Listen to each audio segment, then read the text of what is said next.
Lots of people say there's no way that two of every known species in the world could fit onto Noah's Ark. You know what? We agree. But the truth of the matter is that the Bible doesn't claim that's what happened. So if we really want to get to the truth of it, we're going to need to see what the Bible really says about all this and then ask 3 questions. How many animals are we really talking about? How big were they? And how big was the ark?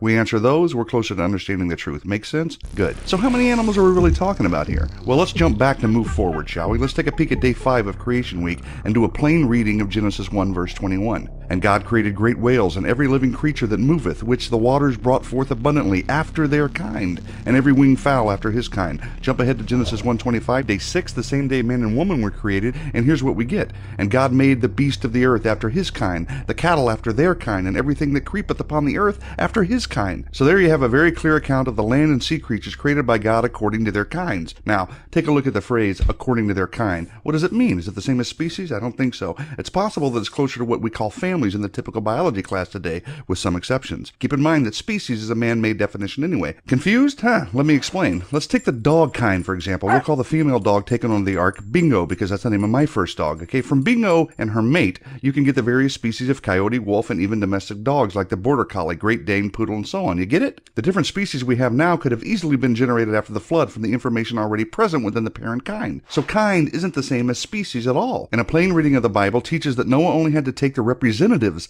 of the different kinds of land-dwelling, air-breathing animals. You don't believe me? Take a look for yourself. Genesis 6:20, of the birds after their kind, of animals after their kind, and of every creeping thing of the earth after its kind. 2 of every kind will come to you to keep them alive. That's as clear as it gets, folks. Simple instructions of what to take and what not to take. And in case we need further understanding of what God meant, he clarifies by telling us what died outside the ark. Genesis 7:22, and in whose nostrils was the breath of the spirit of life, all that was on the dry land died. Okay, so he's not talking about any sea creatures being on the ark. Not the tiniest seahorse or the largest whale, because the last time I checked, they weren't swimming around on dry land. He's also not talking about plant life or single-celled organisms or bacteria. No, only things that have the breath of life in its nostrils and are on dry land. That's great, you say. But how many original kinds of land-dwelling, air-breathing creatures are on the ark?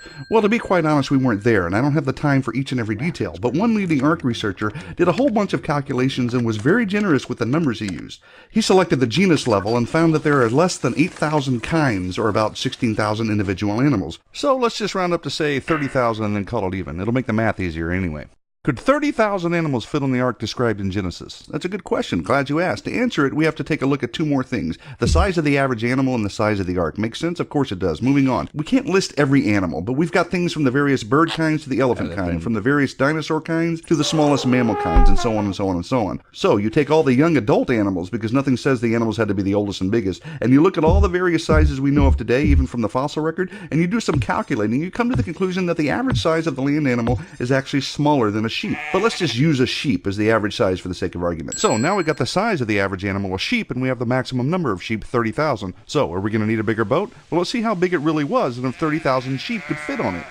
Back to the Bible. Genesis 6:15. The length of the ark shall be 300 cubits, its width 50 cubits, and its height 30 cubits. Genesis 6:16. You shall make a window for the ark, and you shall finish it to a cubit from above, and set the door of the ark in its side. You shall make it with lower, second, and third decks. Using what's known as the small cubit, that makes the ark approximately 450 feet long, 75 feet wide, and about 45 feet high, with 3 decks, a door, and a window. So this ain't no canoe or a bathtub boat with giraffe heads poking out of it. This is a huge seaworthy vessel. The total available floor space on the ark would have been over 100,000 square feet. The total cubic volume would have been 1,518,000 cubic feet, which is about the capacity of 522 railroad stock cars. So we're getting down to the nitty-gritty here, folks. How many sheep can fit into 522 stock cars? Well, just so happens I know the answer. The average double-deck railroad stock car can fit about 240 sheep. Now that's a lot of wool. So 522 stock cars holding 240 sheep-sized animals each gives us the hefty total of 125,280 sheep-sized creatures that could have fit onto the ark. Remember, we only needed to fit 30,000 on it, and 30,000 is almost 2 times the already generous estimate of animals necessary to represent all the species we see today.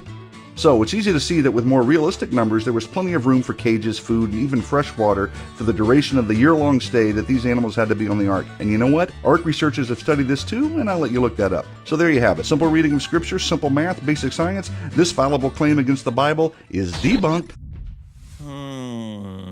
So it turns out that wacky Bible story about Noah and them their animals is more reasonable and more reliable than the atheist explanation of music, language, and morality.